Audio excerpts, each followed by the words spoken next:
Hello students, welcome to my channel. आज हम बात करने वाले हैं व्यष्टि अर्थशास्त्र का चैप्टर नंबर 9 जिसका नाम है पूर्ति का सिद्धांत या थ्योरी ऑफ सप्लाई। आज हम इसके पार्ट 2 की बात करेंगे। पार्ट 1 हम पहले कवर कर चुके हैं, उसका लिंक नीचे डिस्क्रिप्शन में दिया गया है। अगर आपने वो वीडियो नहीं देखी है तो नीचे डिस्क्रिप्शन में जाकर के आप देख सकते हैं। लास्ट वीडियो के अंदर हमने बात करी थी पूर्ति की परिभाषा, पूर्ति वक्र तथा पूर्ति अनुसूची के बारे में। आज की वीडियो में हम पढ़ने वाले हैं पूर्ति का नियम, पूर्ति के नियम के अपवाद तथा पूर्ति वक्र में संचलन तथा खिसकाव के बारे में। तो आइए आज की वीडियो स्टार्ट करते हैं।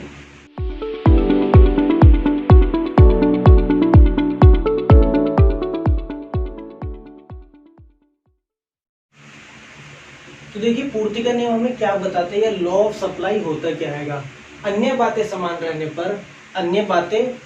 रहने पर वस्तु की कीमत में वृद्धि के कारण, वस्तु की अपनी कीमत में वृद्धि के कारण वस्तु की जो पूर्ति होती है वो बढ़ जाती है तथा कीमत में कमी के कारण वस्तु की जो पूर्ति होती है वो कम हो जाती है। देखिए, अन्य बातें समान रहने पर वस्तु की कीमत में वृद्धि के कारण वस्तु की पूर्ति में वृद्धि होती है तथा कीमत में कमी के कारण वस्तु की पूर्ति में कमी हो जाती है। इसी को बोलते हैं मांग का नियम। क्या बोला जाता है? इसे हम मांग का नियम बोलते हैं। देखिए, यहाँ पर बात क्या क्या हमारी जो याद रखने वाली होती है वो बात क्या है, तो सबसे पहले अन्य बातें समान रहने पर। अन्य बातें समान रहने का मतलब क्या होता है? अन्य बातें समान रहने से मतलब है वस्तु की कीमत को छोड़ करके बाकी जो भी हमारे फैक्टर्स होते हैं, वस्तु की पूर्ति को प्रभावित करने वाले तत्व जो हमने लास्ट वीडियो के अंदर पढ़े थे, वो सारे तत्व कैसे होने चाहिए? समान होने चाहिए, स्थिर होने चाहिए। मतलब उनमें कोई भी चेंज या कोई भी बदलाव नहीं आना चाहिए। दूसरी चीज क्या होती है कि वस्तु की जब कीमत में वृद्धि होती है तो पूर्ति में भी क्या होती है? वृद्धि हो जाती है। इसी तरह से जब कीमत में कमी होती है तो पूर्ति में भी क्या हो जाती है? कमी हो जाती है। यानी कि वस्तु की कीमत तथा वस्तु की पूर्ति में कैसा संबंध पाया जाता है? धनात्मक यानी कि पॉजिटिव संबंध या पॉजिटिव रिलेशन पाया जाता है, डायरेक्ट रिलेशन पाया जाता है। आप इसको इस तरह से भी लिख सकते हो, डायरेक्ट रिलेशन, जिसे हम हिंदी में क्या बोलते हैं? सीधा। तो सीधा संबंध या धनात्मक संबंध, अगर हम इंग्लिश में बात करें तो पॉजिटिव या डायरेक्ट रिलेशन पाया जाता है। क्लियर रहेगा? वस्तु की कीमत तथा पूर्ति में कैसा संबंध होता है? धनात्मक या सीधा संबंध होता है। ये भी हमें पूर्ति का नियम ही बताता है। देखिए, एग्जाम्पल क्यों, अगर उसको एग्जाम्पल से समझे तो मान लीजिए हमारी वस्तु की एक तालिका है, यहाँ पर वस्तु की कीमत है, ये उसकी क्वांटिटी है। जब वस्तु की कीमत 10 होती है तो उसकी पूर्ति 100 इकाई होती है। जब कीमत बढ़ करके 15 हो जाती है तो पूर्ति को बढ़ा करके हम 200 कर देते हैं। जब कीमत घट करके 5 हो जाती है तो हम पूर्ति को भी घटा करके 50 कर देते हैं। क्लियर रहेगा? देखिए, जब यहाँ पर पूर्ति हमारी बढ़ रही है, जब हमारी कीमत बढ़ रही है तो हमने क्या करी? अपनी पूर्ति को बढ़ा दिया। जब कीमत मेरी घट गई तो मैंने क्या करा? पूर्ति को घटा दिया। क्लियर रहेगा? तो जैसे ही वस्तु की कीमत में परिवर्तन आता है उसी तरह का परिवर्तन वस्तु की मात्रा में भी आ जाता है। यही होता है हमारे मांग का नियम। इसी को अगर हम चित्र के द्वारा दिखाएं तो चित्र जो इसका बनेगा, हमारा ग्राफ कुछ इस तरह से बनता है। ये हमारा सप्लाई कर्व होता है, ये वाई एक्स है, 0 है, ये एक्स। यहाँ पर हम दिखाते हैं अपनी वस्तु की कीमत को, यहाँ दिखाते हैं वस्तु की मात्रा को। ये हमारी प्रारंभिक कीमत पर प्रारंभिक इकाई है, कीमत बढ़ गई, P2 हो गई, तो हमारी क्वांटिटी भी क्या बढ़ करके Q2 हो गई। कीमत के बढ़ने से क्वांटिटी भी क्या हो गई? मेरी बढ़ गई। ये क्या कहलाता है? हमारे मांग का नियम हमारा यही बताता है कि वस्तु की कीमत में वृद्धि के कारण पूर्ति में वृद्धि होती है तथा कीमत में कमी के कारण पूर्ति में भी क्या हो जाती है? कमी हो जाती है। क्लियर रहेगा? ये तो हो गई हमारी पूर्ति के नियम की बात। अब हम बात करते हैं अपने अन्य बातें समान रहने पर। ये अन्य बातें होती कौन सी हैं? ये अन्य बातें होती कौन सी होंगी? तो देखिए, हम पुरानी वीडियो आपने देखी होगी, इससे पहले पार्ट 1 की वीडियो, उसके अंदर मैंने सारी आपको बताई थी। उनमें से कुछ मैं आपको यहाँ पर लिखवा देता हूँ जिससे आपको याद आ जाए। जैसे फर्स्ट है हमारी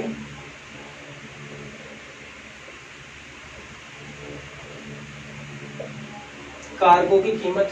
जो भी हमारे उत्पादन के कारक होते होंगे, जो भी हम मशीनरी या रॉ मटेरियल जो हमारा कच्चा माल है वो उपयोग में ला रहे हैं, उसकी कीमत में परिवर्तन नहीं होना चाहिए। उसकी कीमत कैसी होनी चाहिए? स्थिर होनी चाहिए, समान होनी चाहिए। तो ये हमारे कुछ कारक होंगे, कुछ मान्यताएं हमारी, ठीक है ना? आप इनको मान्यताएं भी बोल सकते हैं।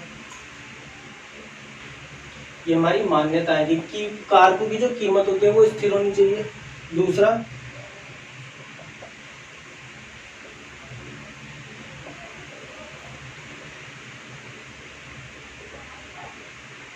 संबंधित वस्तु की कीमत ये भी क्या होनी चाहिए, हमारी स्थिर होनी चाहिए, समान होनी चाहिए, मतलब इसमें भी कोई परिवर्तन नहीं होना चाहिए।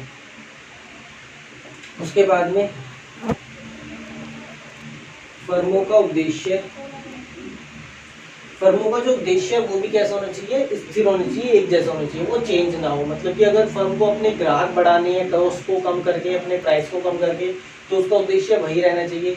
अगर वो अपने प्राइस को ज़्यादा रख करके ग्राहक कम करना चाहती है तब भी उसका उद्देश्य सेम ही रहना चाहिए, वो उसमें बदलाव ना हो। फोर्थ, सरकारी नीति, जो भी हमारी सरकार की नीति है, चाहे वो हमारी फर्म को हेल्प करने वाली हो या बैन करने वाली हो, दोनों जैसी भी नीति है उनके अंदर कोई परिवर्तन नहीं होना चाहिए। सरकारी नीति में कोई परिवर्तन नहीं होना चाहिए। फिफ्थ क्या होता है हमारा,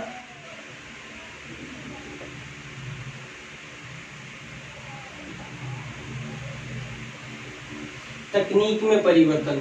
इन सब में परिवर्तन क्या होना चाहिए, नहीं होना चाहिए।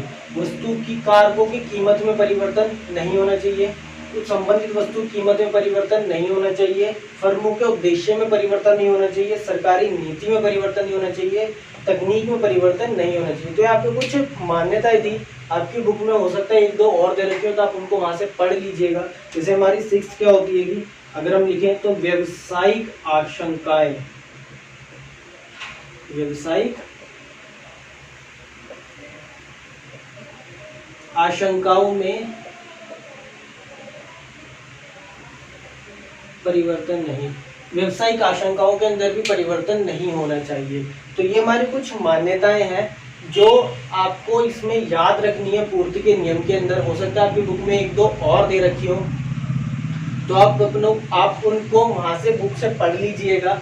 ये कुछ मेन सी चीज जो 6 मैंने यहाँ पर लिखवा दी होंगी, पूर्ति के नियम की मान्यताएं या फिर वो कारक जिन बातों को हम यहाँ पर क्या रखते हैं, समान रखते हैं। ये वही अन्य बातें हैं जिनको यहाँ पर समान माना जाता है या हम एक जैसा कांस्टेंट रखते हैं। आप इन्हें मान्यताएं भी बोल सकते हैं, पूर्ति के नियम की मान्यताएं भी, और वो अन्य बातें भी जिनको यहाँ पर समान रखा जाता है। क्लियर रहेगा। अब हम बात करते हैं पूर्ति के नियम के अपवाद की। पूर्ति के नियम के अपवाद क्या होते हैं, वो कितने होते हैं और कौन कौन से अपवाद पाए जाते हैं। तो देखिए नेक्स्ट टॉपिक है हमारा पूर्ति के नियम के अपवाद। अब पूर्ति के नियम के अपवाद का मतलब क्या होता है, तो देखिए अपवाद का मतलब होता है वो वस्तुएं जिन पर पूर्ति का नियम लागू नहीं होता, जिन पर पूर्ति का नियम लागू नहीं होता, ऐसे उत्पाद या ऐसी वस्तुएं जिन पर पूर्ति का नियम लागू नहीं होता उन्हें हम क्या बोलते हैं, पूर्ति के नियम के अपवाद बोला जाता है। क्या बोला जाता है, पूर्ति के नियम के अपवाद। मतलब कि पूर्ति के नियम में क्या बताता है कि वस्तु की कीमत बढ़ने पर पूर्ति को बढ़ा दिया जाता है तथा कीमत के कम होने पर पूर्ति को क्या कर दिया जाता है, कम कर दिया जाता है। मतलब कि ये कैसी वस्तुएं पाई जाती हैं, ये वस्तुएं इस तरह की होती है कि अगर उनकी कीमत बढ़ जाए तब भी हम उनकी पूर्ति को नहीं बढ़ा पाते, या फिर कीमत के कम होने पर भी उनकी पूर्ति को घटाना संभव नहीं होता है। क्लियर रहेगा। अब हम एक एक करके बात करते हैं वो कौन सी वस्तुएं होती हैं जिन पर पूर्ति का नियम लागू नहीं होता या वो पूर्ति के नियम के अपवाद पाई जाती है। तो पहली जो वस्तु है वो होते हैं हमारे कृषि उत्पाद। कृषि उत्पाद, तो फर्स्ट है हमारा कृषि उत्पाद। कृषि उत्पाद क्या होते हैं, जो भी हमारे प्राथमिक क्षेत्र से संबंधित उत्पाद होते हैं, जैसे हमारे गेहूं, चावल या और हमारी फसलें हैं, वो सब क्या होती है, हमारी कृषि उत्पाद के अंदर आती होंगी।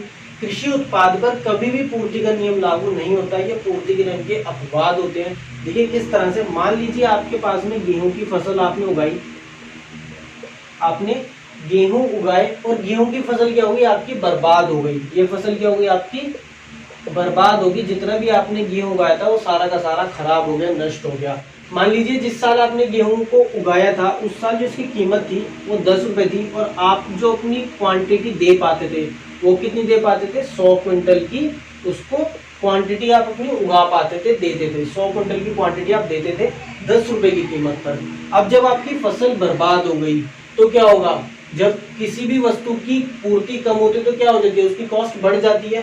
अब की बार जो कॉस्ट आ रही है वो 15 रुपए पे, मतलब कि 15 रुपए में बिकने के लिए तैयार है।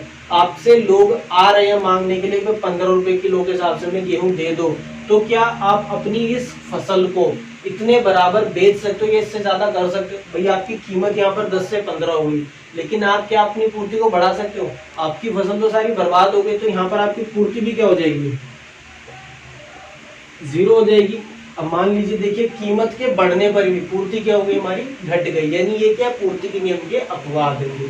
तो जो भी हमारे कृषि उत्पाद होते हैं उनके अंदर पूर्ति का नियम लागू नहीं होता।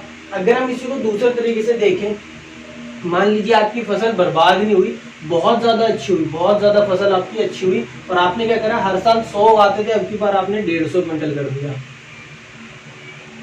क्या कर दिया आपने, 150 क्विंटल उगा दिया, और अब की बार जो आपकी वस्तु की कीमत है ना वो 5 रुपए के हिसाब से खरीदने को तैयार है, तो आप क्या बेचोगे नहीं 150 रुपए, 150 क्विंटल जो आपने खरीदा है, जो आपने उगाया है अपना गेहूं, जो 150 क्विंटल आपने गेहूं उगाया है उसको आप इस कीमत पर बेचोगे नहीं।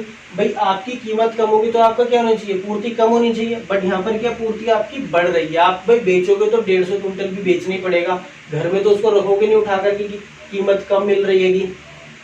तो पूर्ति का नियम इन वस्तुओं पर लागू नहीं होता, क्योंकि यहाँ पर वस्तु की कीमत के बढ़ने पर भी हम किसी भी उत्पाद की पूर्ति को बढ़ा नहीं सकते, और कीमत के कम होने पर उसकी पूर्ति को घटा नहीं सकते। क्लियर रहेगा? तो फर्स्ट क्या होगा हमारा, कृषि उत्पाद देंगे। सेकंड की अगर हम बात करें तो सेकंड होती है हमारी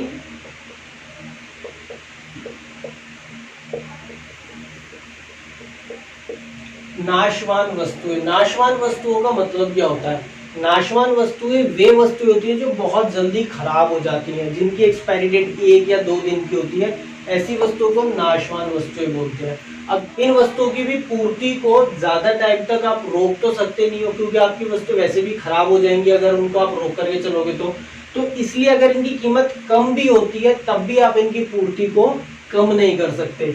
मान लीजिए आप एक एग्जांपल ले लेते हैं, जैसे आप टमाटर बेचते हैं, आप क्या करते हैं, आपके खेत है जिसमें आप टमाटर उगाते हो। अब टमाटर जो पहले 10 रुपए में बिक रहा था, उस टाइम पर आप जो अपना टमाटर उगाते थे वो 1000 किलो आप टमाटर उगा लेते थे। क्लियर रहेगा? अब क्या करा आपने, 1500 किलो टमाटर उगा लिया है, लेकिन कीमत क्या है, 5 रुपए की। अब आप इसको इकट्ठा तो करके रखोगे नहीं 1500 को, अब इसको इकट्ठा तो करके रखोगे नहीं, क्योंकि भाई आपका जो टमाटर हो वैसे भी खराब हो जाएगा, बहुत जल्दी खराब हो जाने वाली सब्जी होती है, 2 दिन 3 दिन के अंदर खराब हो जाती है। तो एक ऐसी वस्तु होती है नाशवान वस्तुएं, ऐसी वस्तुएं जो बहुत जल्दी खराब हो जाती हैं, उनकी कीमत कम होने पर भी उनकी पूर्ति को कम नहीं किया जाता, रोक करके स्टोर करके हम उन चीजों को नहीं रखते हैं। तो नाशवान वस्तुओं पर भी पूर्ति का नियम लागू नहीं होता, ये भी हमारे पूर्ति के नियम के अपवाद होते हैं। थर्ड होती है हमारी प्रतिष्ठा सूचक वस्तुएं। प्रतिष्ठा सूचक वस्तुएं, प्रतिष्ठा सूचक वस्तुएं क्या होती है, इनका मतलब होता है ऐसी वस्तुएं जो समाज में आपकी प्रतिष्ठा को, आपके रुतबे को दिखाती हो, ऐसी वस्तुओं को बोलते हैं प्रतिष्ठा सूचक वस्तुएं। जैसे गहने, लग्जरी कार या हीरे, ये जो वस्तु होती है इन्हें प्रतिष्ठा सूचक वस्तुएं बोलते हैं, जो आपके रुतबे को, आपके शान को आप बोल सकते हो कि उसको दिखाती हो आपकी सोसाइटी के अंदर, आपके समाज के अंदर। तो इन वस्तु की कीमत क्या होती है, हमेशा हाई होती है। सोना है, लग्जरी कार है, लग्जरी घर होते हैं, इन सब की कीमत क्या होती है, ज्यादा होती है। तो अगर इनकी कीमत ज्यादा, ऐसा तो नहीं है कि हम इनकी पूर्ति को बहुत ज्यादा बढ़ा देते हैं। मतलब कि अगर हम एक सोने का, गोल्ड का एग्जाम्पल लें, अगर हम गोल्ड के एग्जाम्पल लेते हैं, मान लेते हैं एग्जाम्पल के लिए कि आज के टाइम पर जो गोल्ड का रेट है वो 12,000 रुपए है। हम एक एग्जाम्पल मान लेते हैं कि 12,000 रुपए आज के टाइम पर गोल्ड का रेट है। अब यही रेट कल को जाकर के हमारा 15,000 हो जाता है। 15,000, तो अब आपका जो सोना है उसकी कीमत बढ़ गई, तो ऐसा तो नहीं आप उसकी पूर्ति को बढ़ा दोगे, मतलब घर जो आपकी दुकान है उसके अंदर सिर्फ सोने के आइटम बेचोगे, या फिर सोने को आप सेल लगा दोगे सोने के गहनों की, ऐसा तो नहीं होगा। भैया आप सोने के गहनों की सेल तो नहीं लगाओगे, जितना पहले बेच रहे थे उतने ही बेचोगे, उसकी पूर्ति को ज्यादा बढ़ाते दोगे, किसी को जबरदस्ती तो नहीं बेचोगे ना आप सोने को। तो कीमत के बढ़ने पर भी इसकी पूर्ति को बढ़ाया नहीं जाता है, प्रतिष्ठा सूचक वस्तु की पूर्ति को नहीं बढ़ाया जाता है जब इनकी कीमत में वृद्धि होती है। क्लियर रहेगा। इसी तरह से अगर इनकी कीमत घट भी जाती है तब भी इनकी पूर्ति को कम नहीं करा जाता। तो इन वस्तुओं पर भी हमारा पूर्ति का नियम लागू नहीं होता है, ये भी हमारे पूर्ति के नियम के अपवाद में आते हैं। कुल मिला के हमारी 3 वस्तुएं ऐसी होती हैं कि जो पूर्ति के नियम के अपवाद होते हैं, यानी इस तरह की वस्तुओं पर पूर्ति का नियम लागू नहीं होता। क्लियर रहेगा। अब हम बात करते हैं पूर्ति वक्र में संचलन तथा खिसकाव के बारे में। तो हम बात करते हैं पूर्ति वक्र में संचलन की। पूर्ति वक्र में संचलन क्या होता है तथा कितने प्रकार का होता है, यानी movement in supply curve. Supply curve में जो मूवमेंट आती है वो कितने प्रकार की होती है या क्या क्या होती है। तो देखिए सप्लाई कर्व के अंदर जो मूवमेंट होती है वो 2 होती है कि एक तो होता है वक्र में विस्तार और एक होता है हमारा वक्र में संकुचन। क्या होता है? एक तो होता है वक्र में विस्तार, मतलब कि पूर्ति वक्र का बढ़ जाना, विस्तार हो जाना उसका, और पूर्ति वक्र का संकुचन, सिकुड़ जाना, छोटा हो जाना। ये क्या होता है हमारा पूर्ति वक्र में संकुचन कहलाता है। देखिए पूर्ति वक्र में विस्तार क्या होता है और पूर्ति वक्र में संकुचन होता क्या है, दोनों के एक तरीके समझते हैं। पहले बात करते हैं विस्तार की। देखिए विस्तार क्या होता है, वस्तु की कीमत में वृद्धि के कारण किसी भी वस्तु की पूर्ति में जो वृद्धि होती है, इसी को क्या बोला जाता है, पूर्ति वक्र में विस्तार बोला जाता है। यानी अगर मैं इसको ग्राफ पर दिखाऊं तो क्या होता है, px है, ये qx है। जब कीमत 10 थी तो क्वांटिटी क्या थी, 10 थी। कीमत के बढ़ने पर भी क्वांटिटी क्या हो गई, मेरी बढ़ गई। वस्तु की कीमत में वृद्धि के कारण वस्तु की पूर्ति में जो वृद्धि होती है, इसी को क्या बोला जाता है, पूर्ति वक्र में विस्तार बोला जाता है। अगर मैं बात करूं संकुचन की, तो संकुचन क्या होता है, वस्तु की कीमत में कमी के कारण जो भी पूर्ति में कमी आती है उसको क्या बोलते हैं, पूर्ति वक्र में संकुचन बोलते हैं। यानी कि अगर इसकी टेबल बनाए तो किस तरह से बनेगी, px हैगा, qx हैगा। कीमत मेरी 10 थी तो क्वांटिटी भी क्या थी, 10 थी। कीमत घट गई तो क्वांटिटी भी क्या होगी, मेरी घट गई। वस्तु की कीमत में कमी के कारण वस्तु की पूर्ति में जो कमी आती है उसी को क्या बोलते हैं, पूर्ति वक्र में संकुचन बोला जाता है। और वृद्धि के कारण जो वृद्धि आ जाती है पूर्ति के अंदर, उसे क्या बोलते हैं, पूर्ति वक्र में विस्तार बोलते हैं। ये तो होगी हमारी टेबल की बात। अगर मैं इसको ग्राफ पर चित्र के द्वारा, मतलब वक्र के द्वारा, कर्व के द्वारा दिखाएं तो कैसे दिखाएंगे। सबसे पहले विस्तार की बात कर लेते हैं। y हैगा 0, x यहाँ पर हम अपनी क्वांटिटी qx को दिखाएंगे, यहाँ पर कीमत हम अपने प्राइस को दिखाएंगे। ठीक रहेगा। देखिए हमारे सप्लाई कर्व कैसा होता है, कुछ इस तरह से होता है, ऐसा कर्व जाता है।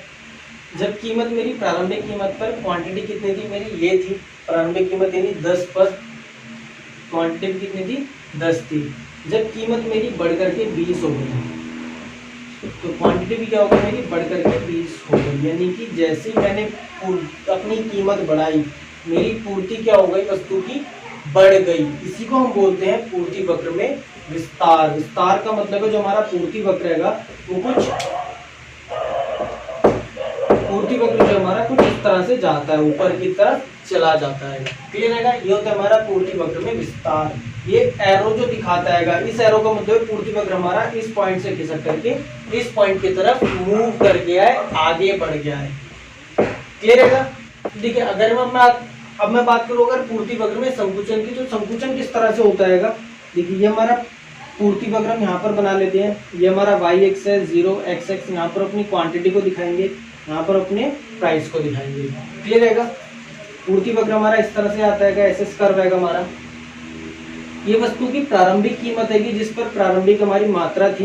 प्रारंभिक कीमत कितनी थी हमारी, 10 थी, और मात्रा भी उस टाइम पर कितनी थी, 10 थी। वस्तु की कीमत कम हो गई जिसकी वजह से मेरी मात्रा भी क्या होगी, घट गई। कीमत 5 होने पर वस्तु की मात्रा भी क्या होगी, मेरी 5 होगी।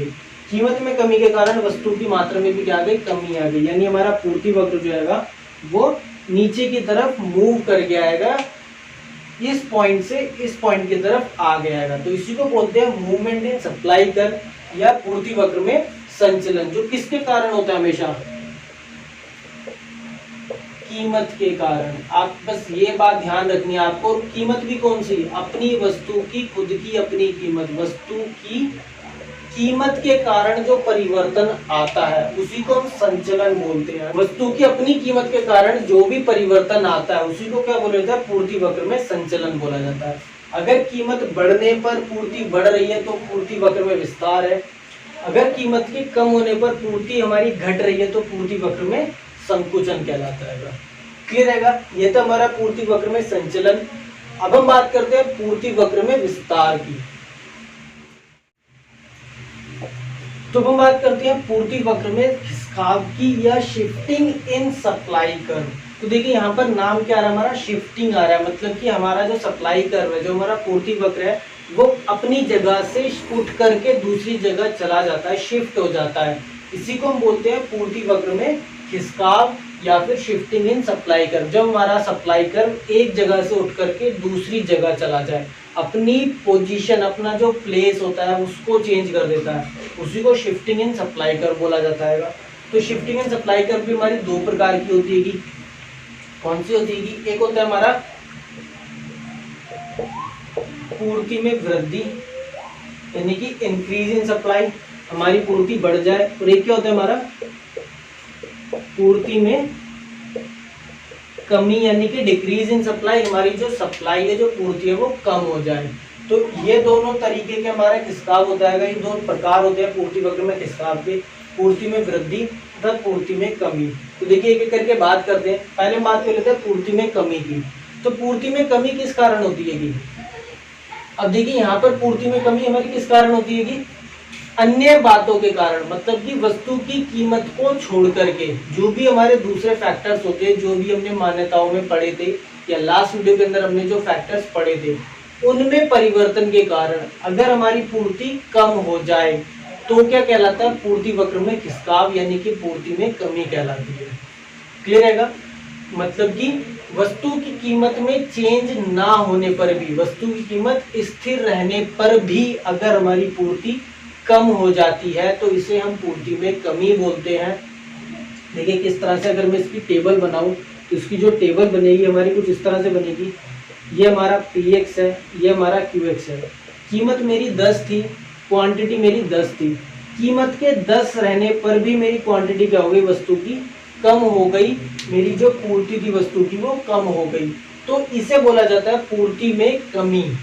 क्लियर है? अगर मैं बात करूं पूर्ति में वृद्धि की, तो कीमत के स्थिर रहने पर भी, कीमत में चेंज ना होने पर भी अगर मेरी पूर्ति बढ़ जाए तो इसे क्या बोलते हैं, पूर्ति में वृद्धि बोला जाता है। देखिए इसकी टेबल किस तरह से बनेगी।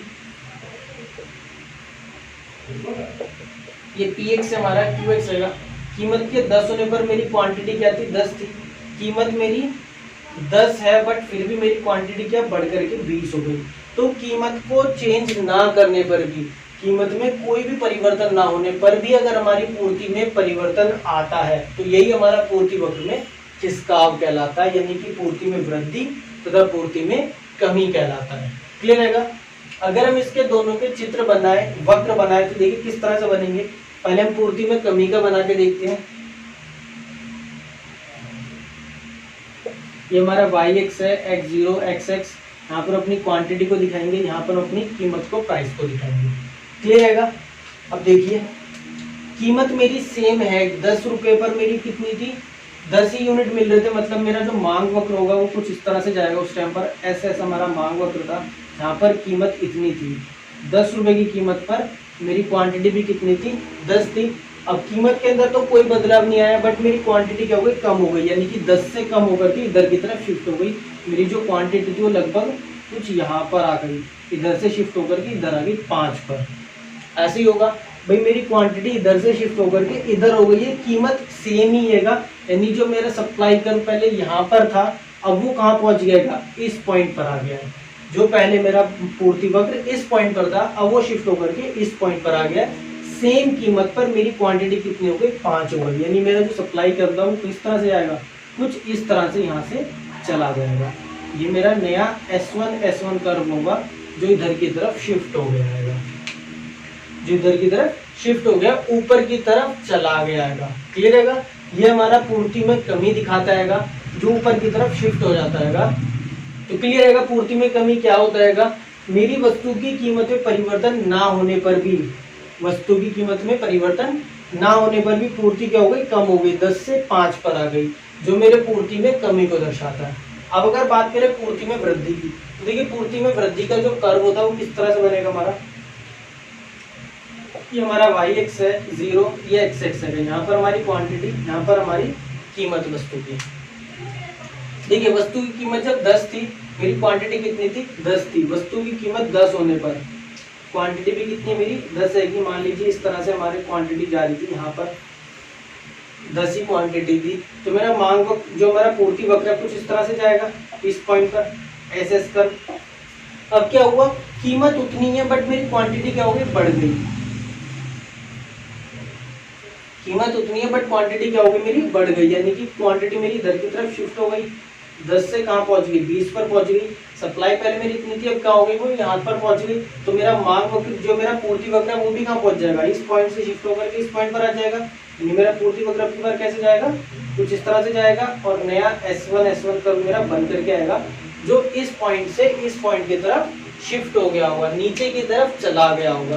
क्लियर रहेगा, ये तो हमारा पूर्ति में वृद्धि, इसे हम पूर्ति वक्र में खिसकाव भी बोलते हैं। शिफ्टिंग इन सप्लाई कर्व, हमारा जो कर्व है वो शिफ्ट हो जाता है, अपनी जगह से दूसरी जगह पर चला जाता है। पूर्ति में वृद्धि तथा पूर्ति में कमी। क्लियर रहेगा, समझ गए। ये किसके कारणों से होती है कि अन्य बातों के कारण से।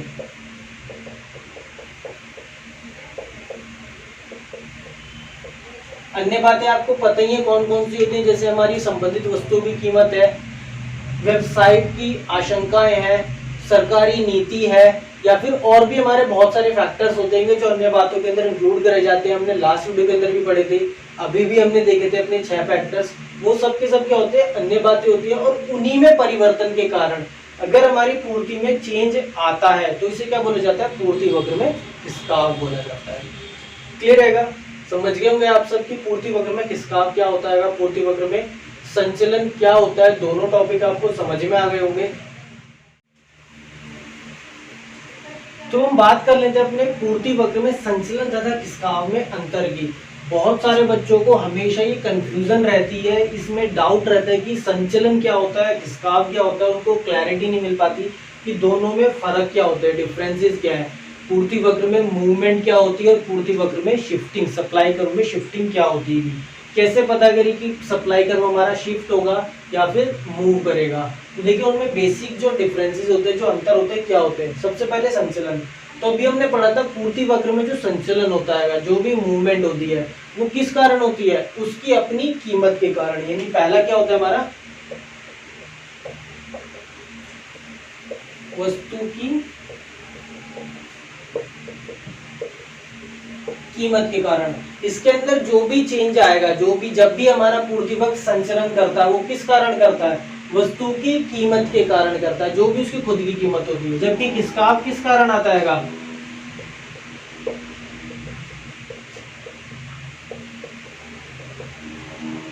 अन्य बातों के कारण। यहाँ पर क्या होता है, अन्य बातों के कारण पूर्ति में परिवर्तन आता है, और यहाँ पर क्या होता है, वस्तु की कीमत के कारण। आप इसको पूरा लिख लीजिए, चाहे पूर्ति में परिवर्तन होता है। क्लियर है, वस्तु की कीमत के कारण पूर्ति में परिवर्तन होता है। और यहाँ पर क्या होता है, अन्य बातों के कारण वस्तु की पूर्ति में परिवर्तन होता है। क्लियर है। नेक्स्ट पॉइंट देखिए जब यहाँ पर पूर्ति में, जो पूर्ति में परिवर्तन है वो कीमत के कारण है। यहाँ मतलब कि यहाँ पर अन्य बातें कैसी होंगी, हमारी स्थिर मान लेंगे हम। तो यहाँ पर क्या होता है, हमारी अन्य बातें स्थिर मानी जाती हैं। मतलब कि यहाँ पर हम ये मान करके चलते, जो भी हमारे अदर फैक्टर्स हैं, जो भी हमारी दूसरे कारक है पूर्ति को प्रभावित करने वाले, वो सब के सब कैसे स्थिर है, कांस्टेंट है। और यहाँ पर हम क्या मानते हैं, भाई हमारे सारे के सारे दूसरे कारक ही होते हैं। इसका मतलब हमारी पूर्ति की कीमत कैसी होगी, इसका मतलब हमारी वस्तु कीमत कैसी होगी, स्थिर होगी। तो यहाँ पर क्या मानते हैं, अपनी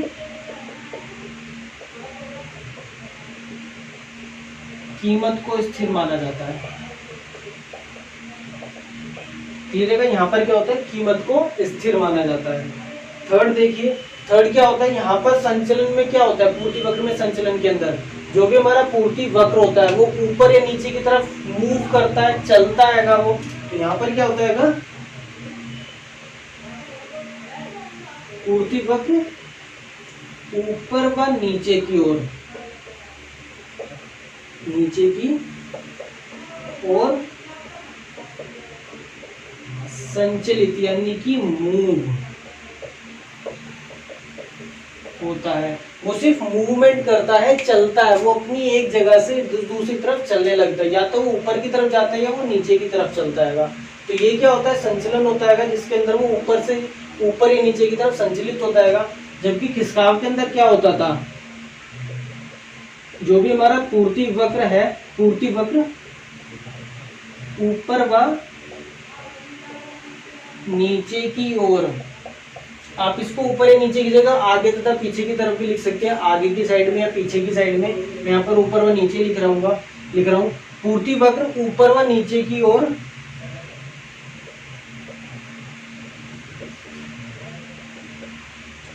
खिसक जाता है यानी कि शिफ्ट हो जाता है, वो अपनी जगह को ही छोड़ देता है, एक जगह से उठ करके दूसरी जगह चला जाता है। तो यहाँ पर क्या होता है, पूर्ति वक्र हमारा ऊपर व नीचे की तरफ या आगे या पीछे की तरफ शिफ्ट हो जाता है, खिसक जाता है। तो हमारे कुछ बेसिक डिफरेंसेस थे, कुछ अंतर थे संचलन तथा खिसकाव के अंदर, आपको ये याद रखने हैं, जिसकी वजह से आपको पूर्ति वक्र में संचलन तथा खिसकाव को समझने में कभी भी प्रॉब्लम नहीं होगी। अगर आपको ये अंतर समझ में आ जाएंगे कि इन दोनों में डिफरेंसेस क्या होता है, तो आप कभी भी अपने एग्जाम के अंदर या कभी भी कहीं भी इस क्वेश्चन के अंदर गलती नहीं करोगे। तो आज की वीडियो के लिए इतना ही था। नीचे कमेंट करके जरूर बताइएगा कि आपको वीडियो कैसी लगी, और अगर वीडियो पसंद आई तो एक लाइक कर दीजिएगा और अपने दोस्तों के साथ शेयर करना बिल्कुल मत भूलिएगा, इससे उनकी भी हेल्प हो सके।